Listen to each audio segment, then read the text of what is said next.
সরিষা ইলিশ যারা বাড়িতে রান্না করতে চান তাদেরকে আজকে এই ভিডিওর মাধ্যমে দেখাবো যে কিভাবে সরিষা ইলিশ পাক করা হয় বা রান্না করা হয়।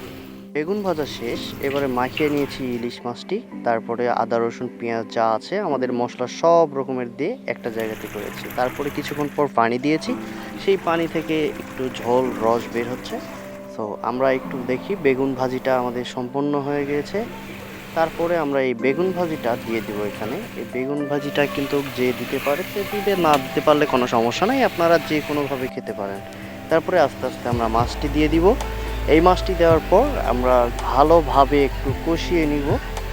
সো সব মাছ দেওয়া শেষ। এখন আমরা একটু পানি দিয়ে দিব। পানি দেওয়ার পর একটু পর আমরা সব কিছু দিয়ে ঢাকিয়ে দিব। ঠিক সিদ্ধ হওয়া পর্যন্ত যতটুক সময় লাগে ততটুক সময় আমরা সিদ্ধ করে নিব। মাছটি ভালোভাবে সিদ্ধ হয়ে যাওয়ার পর আমরা একটু ঝোলটা বাড়াই দিব। দেওয়ার পর একটু নাড়াচাড়া করে দিব, যাতে ওই পিসটে যদি না হয় তাহলে সমস্যা হবে। সেই ক্ষেত্রে আমরা সব মিলে মোটামুটি আমাদের রান্না কিন্তু খুব শেষের পথে।